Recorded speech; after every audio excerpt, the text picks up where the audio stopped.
Bismillahirrahmanirrahim. Assalamualaikum warahmatullahi wabarakatuh. Sahabat Islamiyah rahimakumullah. Pada kesempatan kali ini kita akan membahas tentang kisah jin qarin yang mendampingi setiap manusia sejak lahir hingga ajal tiba. Jin qarin sebagai entitas gaib yang tugasnya ditugaskan oleh Allah Subhanahu wa taala untuk mendampingi kehidupan manusia dan memiliki peran sentral dalam memengaruhi manusia. Dalam ajaran Islam, jin qarin memiliki tanggung jawab untuk membimbing manusia menuju kebaikan atau keburukan. Meskipun dapat menjadi sahabat setia yang mendukung perbuatan baik, jin qarin juga bisa menjadi pemicu seseorang terjerumus dalam dosa dan perilaku buruk. Oleh karena itu, peran jin qarin memiliki relevansi signifikan dalam keseharian manusia. Sejalan dengan kebebasan manusia dalam menentukan pilihannya, jin qarin akan berperan sesuai dengan arah yang dipilih oleh individu tersebut. Penting untuk dicatat bahwa jin qarin dapat tergolong dalam dua jenis jin yang umumnya diakui oleh para ulama, yaitu jin Islam atau jin kafir. Jin Islam akan tunduk dan patuh pada perintah Allah Subhanahu wa taala, sehingga jin qarin yang termasuk dalam kategori jin Islam akan membimbing manusia ke jalan yang benar dan baik. Di sisi lain, jin kafir mengikuti iblis dan cenderung membimbing manusia ke arah yang salah dan merugikan. Dengan demikian, penentuan apakah jin qarin masuk dalam jin Islam atau jin kafir bergantung pada sejauh mana jin tersebut patuh dan tunduk pada kehendak Allah Subhanahu wa taala.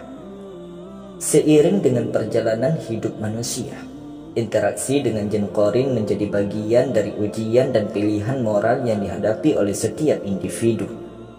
Menurut informasi yang disampaikan oleh Balai Diklat Keagamaan Kementerian Agama Banjarmasin, kata jin berasal dari kata jannah yang memiliki arti tersembunyi atau tidak terlihat. Allah Subhanahu wa taala menciptakan jin dari api, sementara setan dianggap sebagai representasi makhluk yang jahat, tidak taat, dan memberontak terhadap kehendak Allah. Dalam penjelasan Quraisy Shihab yang diungkapkan dalam karyanya berjudul Jin dalam Al-Quran 2010, disebutkan bahwa makna harfiah jin adalah tersembunyi, menunjukkan bahwa mereka adalah makhluk gaib yang dapat menyerupai manusia secara fisik. Dalam keyakinan bahwa manusia hanya dapat melihat jin secara langsung jika diberikan karamah atau keistimewaan oleh Allah, pemahaman tentang jin qarin menjadi relevan.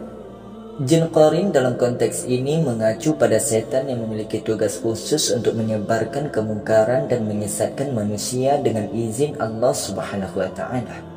Konsep ini memperkuat gagasan bahwa interaksi antara manusia dan jin, terutama jin qarin, merupakan ujian moral yang memerlukan ketaatan manusia terhadap petunjuk Allah dalam menghadapi godaan dan pengaruh yang berasal dari makhluk gaib tersebut. Pengertian tersebut merujuk pada firman Allah Subhanahu wa taala dalam Al-Qur'an surah Al-Baqarah ayat 268 yang artinya, setan menjanjikan atau menakut-nakuti kemiskinan kepadamu dan menyuruh kamu berbuat keji atau kikir, sedangkan Allah menjanjikan ampunan dan karunia-Nya kepadamu, dan Allah Maha Luas, Maha Mengetahui.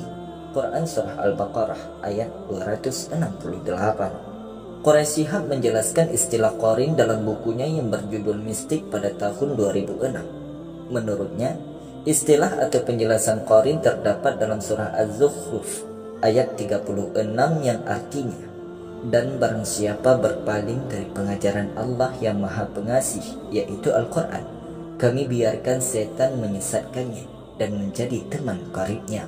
Quran Surah Az-Zukhruf ayat 36. Menurut Quraisy Shihab, kata setan dalam ayat tersebut merujuk pada jin qarin yang dapat diartikan sebagai teman yang selalu menyertai. Rasulullah Shallallahu Alaihi Wasallam dalam sepanjang kehidupannya didampingi oleh jin qarin. Namun Allah Subhanahu wa taala memberikan anugerah kepada Rasulullah untuk mengalahkan jin qarin tersebut.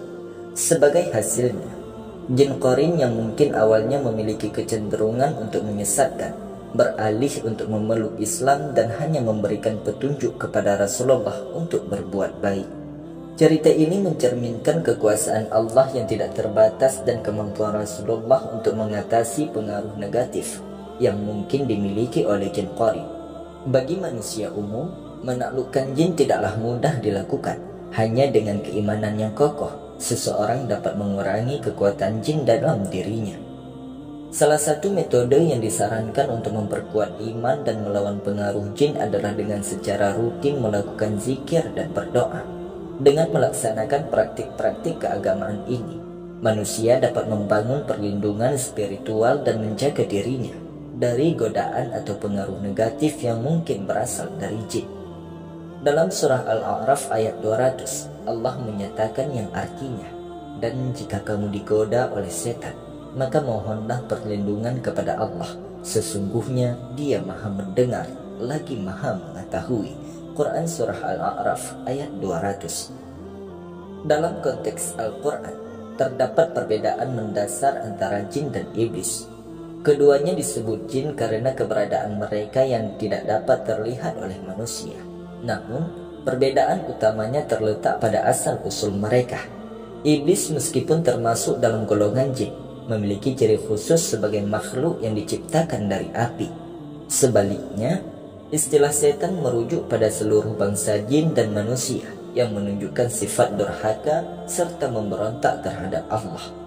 Oleh karena itu, kendati iblis merupakan jenis jin, namun tidak semua jin dianggap setan, melainkan hanya yang menunjukkan sifat durhaka yang dapat disematkan dengan istilah setan dalam ajaran Al-Quran.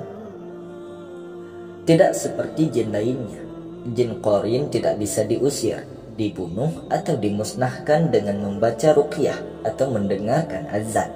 Menurut ajaran Islam, jin qarin akan terus mengikuti manusia sepanjang hidupnya, bahkan hingga ajal menjemput.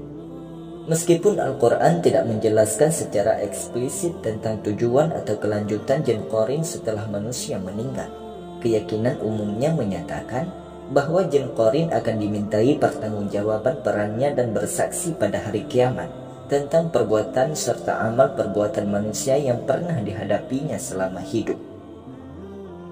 Beberapa pendapat menyebutkan bahwa jin qarin adalah entitas gaib yang merupakan bayangan tidak terlihat dari manusia yang didampinginya. Qarin dipercayai memiliki wujud, sifat, kepribadian, dan bahkan hobi serupa dengan manusia yang menjadi objeknya. Meski demikian, ada kekhasan pada penampilan qarin, yaitu tidak dapat menyerupai atau meniru Nabi Muhammad SAW. Perspektif ini menambahkan elemen misteri dalam pemahaman mengenai hubungan antara manusia dan jin qarin, serta menunjukkan batasan tertentu dalam kemampuan qarin untuk menirukan keutamaan dan keistimewaan yang dimiliki oleh Rasulullah. Sahabat Islami rahimakumullah, demikianlah uraian singkat kita pada kesempatan kali ini tentang jin qarin yang mendampingi setiap manusia sejak lahir hingga ajal. Mudah-mudahan apa yang telah kami sampaikan dapat menjadi manfaat dan tambahan ilmu pengetahuan bagi kita semua. Di mana ada kekurangan kami mengucapkan mohon maaf. Wassalamualaikum warahmatullahi wabarakatuh.